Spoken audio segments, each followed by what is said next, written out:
कक्षा 8 प्रश्नावली 5.3 का पहला प्रश्न। निम्नलिखित संख्याओं के वर्गमूल ज्ञात करने की इकाई अंक की संभावना ज्ञात करना है। तो सबसे पहले आपको इकाई अंक देना, आगे कोई संख्या उससे कोई मतलब नहीं है आपको, हमको किससे मतलब है, इकाई अंक से। तो ऐसे कौन से अंक है जिसका वर्ग करने पर आपको क्या मिले, 1 मिले। तो इस तरह की स्थिति में क्या करेंगे, ऐसा कौन सा हमारा 1 है। अगर जब हम 1 का स्क्वायर कर दें तो 1 गुणे 1 तो कितना आएगा, 1 ही आएगा। और किसके टेबल में आ जाता है, 9 के।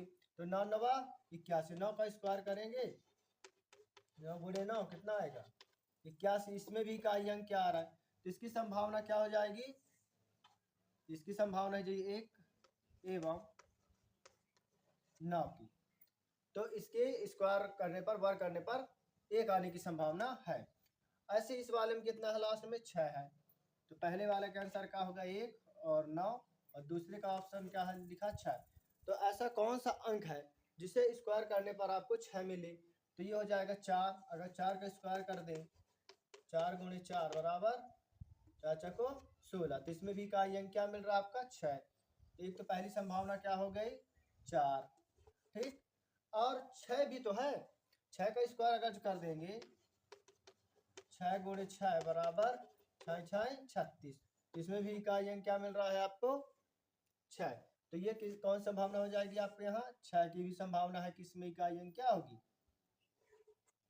6 ही होगी। ऐसे इसमें तो ये परिस्थिति सेम पहले जैसी आ गई।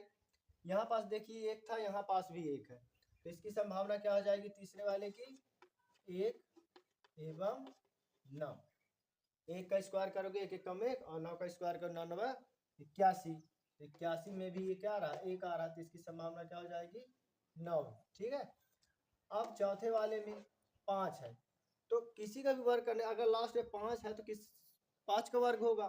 जैसे मान लीजिए 5 का स्क्वायर है, इसका मतलब क्या हुआ, 5 गुणे 5 25। इकाई अंक क्या मिल रहा है आपको, 5। केवल आपको इकाई अंक आने की संभावना ज्ञात करनी है कि ऐसी कौन सी संख्या अंक है इसके स्क्वायर करने पर हमको ये संख्या प्राप्त हुई। 5 है तो 5 मिल गई, यहाँ 1 है तो 1, यहाँ 6 है तो 6। तो इस तरह सॉल्व किए, वह संख्या बताइए जो वास्तव में पूर्ण वर्ग नहीं है। तो हम गणना भी करते हो, क्या आपको मालूम, स्क्वायर रूट मालूम होना चाहिए। तो जैसे 153 है, ये किसी का स्क्वायर रूट नहीं बन रहा। 257 ये भी नहीं बन रहा। 408 ये भी किसी का वर्गमूल नहीं बन रहा। लेकिन ये 441 ये किसका वर्गमूल बन रहा है, 21 का। कैसे, अगर जो मैं 21 को 2 बार गुणा करूं, स्क्वायर का मतलब क्या होता है, 2 बार वही संख्या का 2 बार गुणा।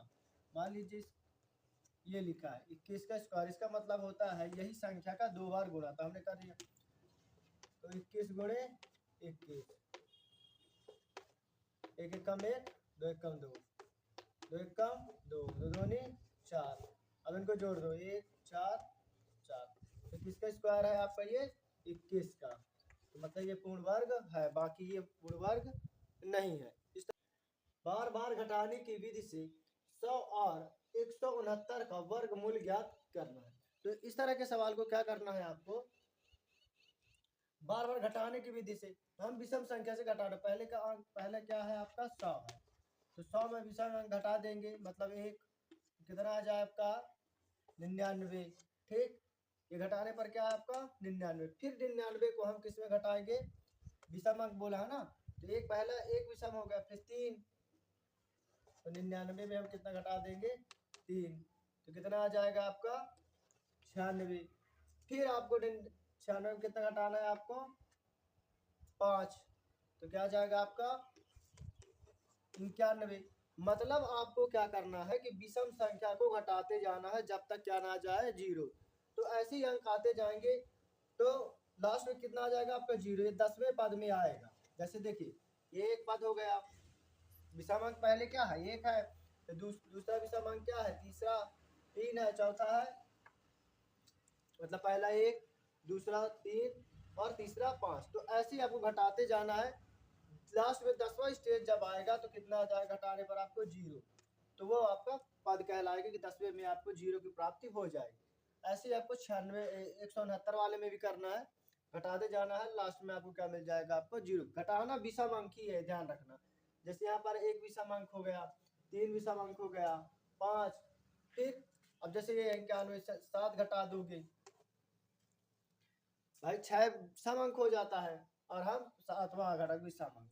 तो ऐसे ही घटाने पर आपको 10वें अंक में क्या मिल जाता है आपको 0 घटा, जब तक आपको 0 नहीं मिले तो विषम अंक आपको घटाते जाना है। इस तरह वीडियो देखो, चैनल को लाइक सब्सक्राइब शेयर अवश्य करें। थैंक्स।